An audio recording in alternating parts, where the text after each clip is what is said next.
Who do we have to share and what are they sharing, Carla? We're going to talk about AI tools. So All I'm right. going to bring Matt on first. What's There up? you are. How's it Good. going?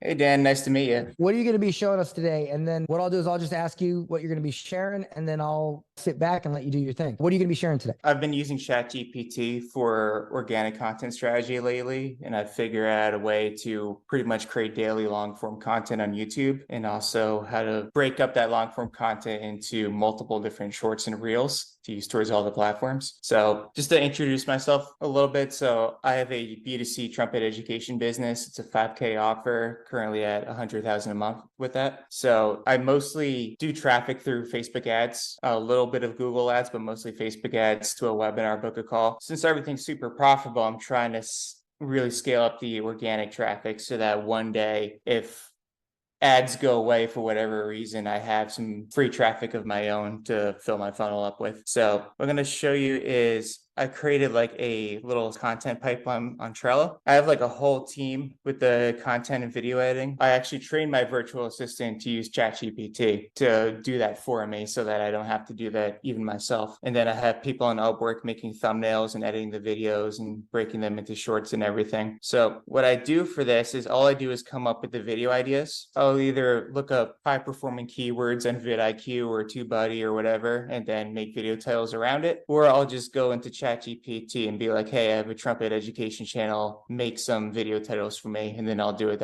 that way. I like top 10 kind of videos, like a listicle kind of a thing, because it's really easy to input a order into ChatGPT to make this kind of a video. And I also find that these types of videos have really good audience retention because people need to find out what number one is so that they stick to the end. So it does really better with the algorithm and everything. And I also find that if you take like a top 10 video, like 10 tips on how to do whatever, they're really easy to break up into YouTube shorts, reels, TikToks, so that you can cross-pollinate with this content. And pretty much you're recording long-form content, but you're pretty much set up for life with all your organic, and it's just a matter of uploading them. Each of these long-form contents can be broken down into 10 reels so that I'll never, ever run out of content for all the platforms. What I did is I have a Trello board just for my virtual assistant, and I made like a little SOP for her to plug it into ChatGPT. So what she does is she checks the YouTube Trello board for video ideas, and I just have them all right here for her. Then the next step is go to ChatGPT and enter these instructions. So I say, write me a YouTube video script for a video on trumpet channel with the title, and then they just plug in the video title. So I'll even do it now just to demonstrate.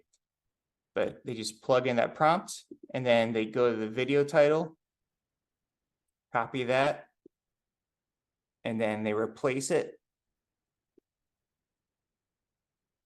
And then hit enter, and then it creates the prompt. Okay, ChatGPT is being difficult. It's going to take its time. Looks like today it's not moving too fast, but it'll write down a pretty much fleshed out outline of the script. Like the script is pretty much 50% done at this point. But what I found out is that for whatever reason, ChatGPT keeps it below a certain word count. Like if I tell ChatGPT to write a 10-minute video script for YouTube, it's only going to write me like a 2-minute script. So the solution I found for that is that I tell it to write this basic script into ChatGPT, and then it'll have like the top 10 list, number 10, this tip, number 9, this tip, number 8, this tip. So I'll take all the different tips that ChatGPT gives me, and I'll tell them to individually expand upon them.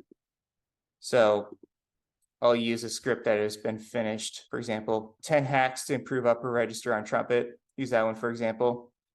So ChatGPT gave me hack number 1, focus on breathing. So what I trained my VA to do is to highlight the first hack and then make a new chat on ChatGPT, and I'll say in 180 words, explain how, then paste that in there. Focusing on proper breathing will improve upper register on trumpet, because that's the title of the video. That's what it's all about. And I'll put in that prompt, and then it'll give me an answer to that. So pretty much then I just copy the 180 word answer, and then I'll paste it right here so that it's a full minute long answer, because I want all these YouTube videos to be optimized for YouTube to be at least 10 to 12 minutes long. So that means for like a top 10 list, kind of a thing like this, each one of the tips needs to be at least a minute long. 180 words is about a minute of voiceover. It's taking its time. But yeah, I trained my VA to do literally all of that. so that I don't have to make the scripts myself. She'll make all these scripts just exactly how I explained. She'll take the 180-minute explanation for each of the tips, plug them all in, and then just a minute or two, I'll go over them myself to make sure that they actually make sense, that it doesn't sound like a robot read it. Maybe I'll tweak a thing or two. And then I'll block off a day in the month where I'll just set up my camera, read every single script, record all the videos over one day, send them to my video editor, and then I'll have like an entire month's worth of content pretty much already done in the course of less than 24 hours. That's not only long form YouTube that's already done for an entire month or two, but it's also all my Instagram reels, all my TikToks, all my YouTube shorts. An entire month or more of that's already done within just a day's worth of work. So that is pretty much this strategy. And then of course for my VA, because she's in the Philippines, I made her like a complete video walkthrough that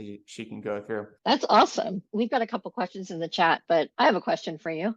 Go ahead. Just to kick us off, how do you That's find incredible, that? Matt. That's super incredible. It's very cool. How do these perform? Like taking the script and just rolling with it. How do they perform? They perform pretty well. Some videos take off, some don't, but videos are still taking off from doing this at the same ratio as if I were to do this organically on my own. So the videos do get traction, and same thing with the broken down YouTube Shorts, Reels, TikToks, they perform as well. Awesome. Okay, so we do have a couple of questions. Chris wanted to know, Matt, is your face on the videos, or are you doing this without your face? My face is on my videos. I want it to be about the personal brand. And a lot of times at the end of these videos, I'll add a call to action to watch my webinar or buy my book or something like that. So I have my face on for these, yes. Awesome. And then do you have a system for cutting these into shorts? Yeah, so I have two separate video editors. One is delegated to edit the long form content, and then the other is delegated to break them up into YouTube shorts. I have a Google Drive folder for Reels. I'll upload my long form content here. And then I have a video editor who goes into this, finds the long form content, and then they'll break it up into 10 YouTube shorts, and then he'll just upload them here, so that I have daily content for many, many months. That's awesome. So Mariana wanted to know, do you also ask ChatGPT to help with a title that's SEO friendly for the videos? Yeah, so I found that sometimes,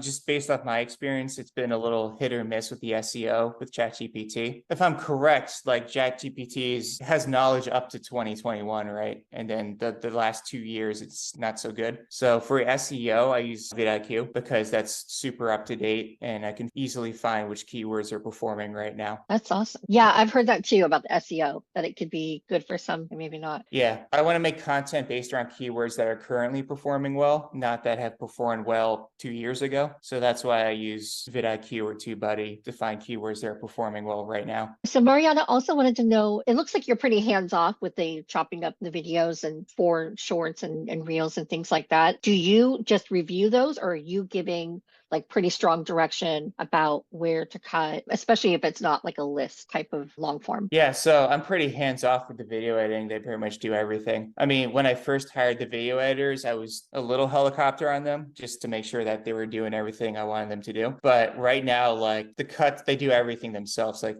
I don't do any cuts. I pretty much just take the file off my camera, and it goes straight to the video editor, and it's like, there you go. So I don't do any cuts myself. I don't do anything. So the beautiful thing about this is that because ChatGPT has all the scripts and everything, and my video editors are in like countries like India, Pakistan, where English isn't their first language, they have all the text right here, so that there's no way they can make a mistake with the subtitles or the captions or anything, because it's all in writing for them right here. I'm very hands off, and they very rarely make a mistake that I need to jump on them for, because they've been doing this for a little bit now. That's awesome. Did you find them on Upwork, Fiverr? Did you mention earlier where you hired them? Yeah, they're both on Upwork. So they've got some experience. That makes sense. Chris wants to know, are you paying them per piece, or do you just hire them on as like a contractor or employee? They have different rates. So the YouTube Shorts editor, he only charges like $5 an hour. So I really lucked out with that guy, because that's